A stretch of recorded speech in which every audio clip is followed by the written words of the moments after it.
Right now, we're going to go to Ivan Maisel. He was inside Bryant-Denny Stadium on Saturday. We'll get his reaction from that game. But before I even start the conversation, I want to give him a lot of credit because many of us have had a chance to watch, and I've heard so many great comments right here on this show about the ESPN College Football 150. The editor at large is Ivan Maisel. He put all that together and was a huge part of it. It's a huge project. Ivan, we have certainly enjoyed all the different features from ESPN. Hats off to you. I know we talked back at SEC Media Days, but I'm so impressed with the work that you guys were able to put together for the salute of the 150 years of college football. Awesome job, my friend. Oh, thanks, Ryan. Yeah, it's been a lot of fun, and it's hard to believe that all the shows have almost aired. Not all of them have aired, but we're getting toward the end, and it's been a long project, but a lot of fun. Well, hopefully you're able to take some deep breath and enjoy, and the recognition that you guys have got for that and will continue to get is going to be overwhelming, I'm sure. And but it was a great job, and it's a lot of things that we'll try to catch up on during the offseason because I don't think we spent enough time talking about so many of the great different features. Ivan, you were inside Bryant-Denny Stadium on Saturday. What was your biggest reaction from that game? Biggest takeaways you walked out of Bryant-Denny Stadium? Ryan, I wrote a column that we posted yesterday about with the premise being, it's always hard in real time to figure out when a dynasty ends because you think, well, they've just taken a step back, and surely they can regain that step. Surely we all know what's happened to Alabama this year. It's been a lot of injuries. They again lost a lot of talent. They're very young. I know that. Everybody knows that. But at some point, all dynasties do come to an end. And it just strikes me that this dry spell, if you can call it that, a 1 5-point loss, but game was really not that close, comes on the heels of a big loss the last time they played a very good team. So that's two consecutive games against very good teams that they were clearly not the best. So that's kind of where that's what I left the stadium with. Is this, are we witnessing is the beginning of the end here? Ivan, you've covered college football forever. Let's go back to dynasties that you've covered, and you've watched them slip away. How do they end, in your opinion? How do they slip away? How do they lose, their control at the top? Well, and that's exactly what's kind of was preying on my mind, Ryan. I thought about Florida State. Who was smart enough when Florida State lost the championship game in 2000 after having won it in 1999? Who was smart enough to know that was the beginning of the end? I surely was. Miami took over then. Who was smart enough to know that when Miami lost in double overtime to Ohio State that was the peak? That was the first step back. I wasn't. USC losing to Texas. USC has not won a national championship since the year before the epic game against Texas. They hung around. They were very close for 3 or 4 years after that. In fact, I did a podcast on this very subject as part of the Down and Distance podcast for our 150 project. So, you never quite see it in real time, but it happened. And, of course, you have to be a fool to think that this team can't rebound from where they are now, especially under this head coach. But they have clearly, there has been some regression. And, the question that I wanted to raise was, at some point, they're not going to be the same. Is this that point? When you look at the biggest problem facing Nick Saban, what is it in your opinion? Well, clearly, injuries had a lot to do with the regret, with them being not the team they have been this year. It's on defense, and your listeners know way more detail about that than I do. But they're very, very young, and it's in critical spots. I mean, Nick at one point earlier in the season said he didn't think at this point in his career he'd be a freshman coach.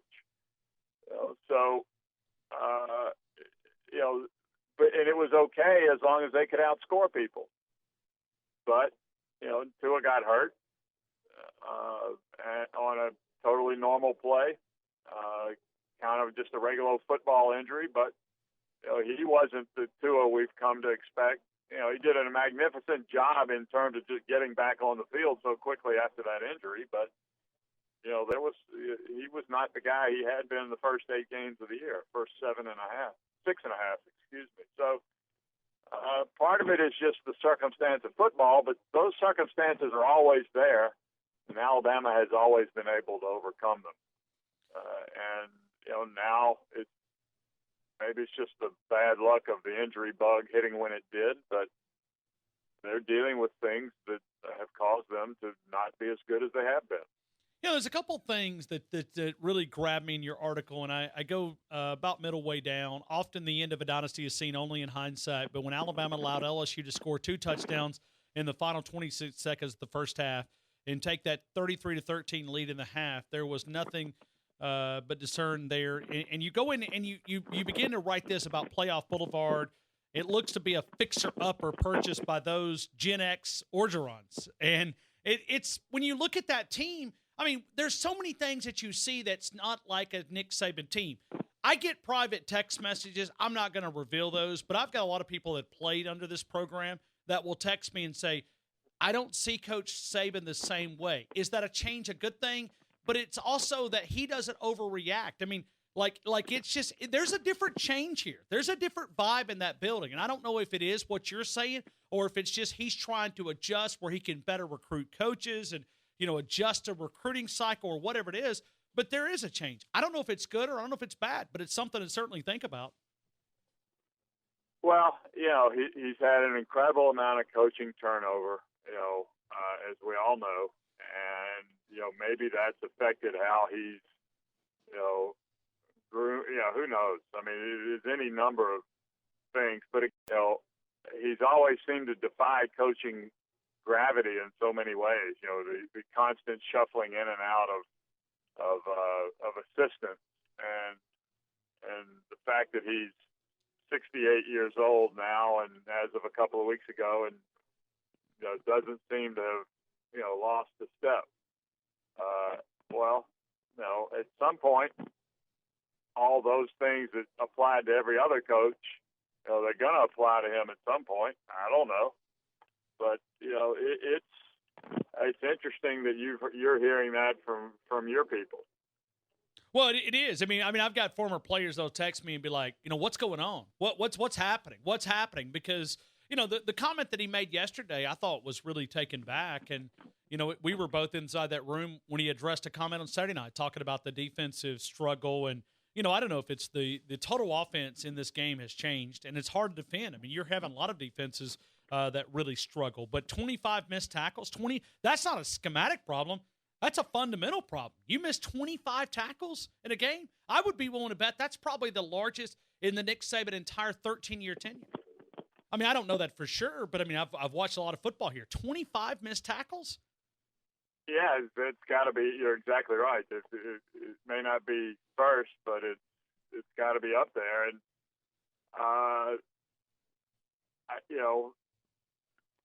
it's easier to miss a tackle when the other athletes are as good as you. And this is which gets back to my point of this was good against good, and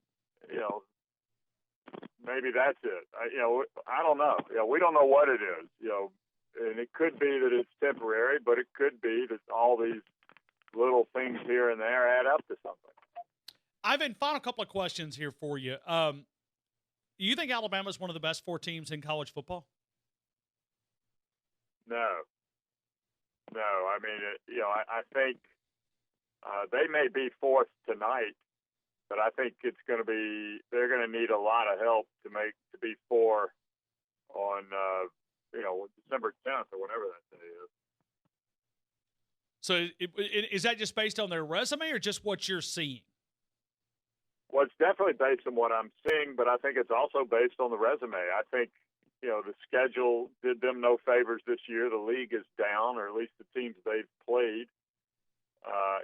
The only team that was ranked other than LSU, the only team that's ranked that they've beaten was A&M, which is, A&M is a mediocre team, or slightly above mediocre. They didn't get a good opponent in the neutral site game.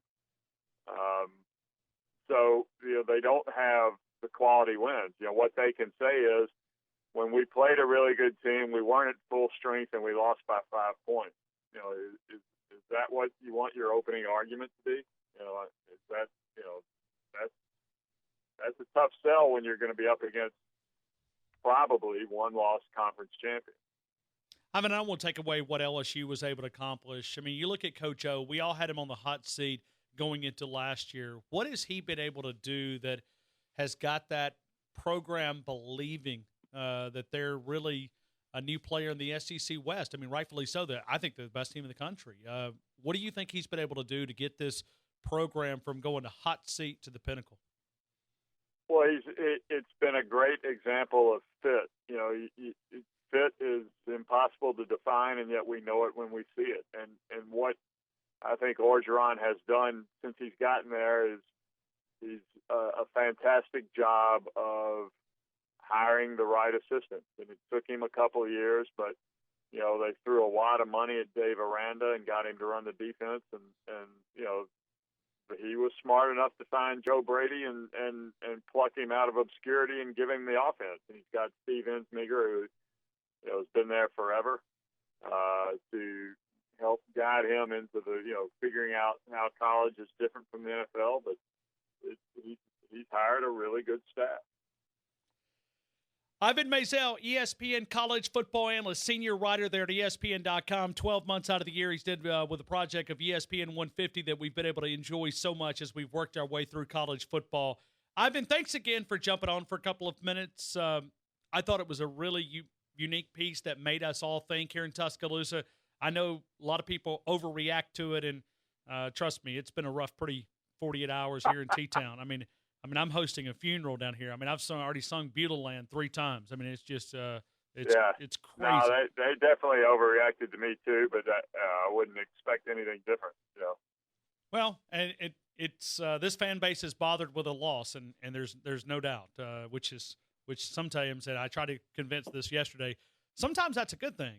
That losses do bother you. It tells you you're on the top, and it does. I guess it's good when it stings because you're like, man, it's a problem. Ivan, thank you so much for giving us a couple of minutes of your time here in Tuscaloosa. You bet. Talk to you soon.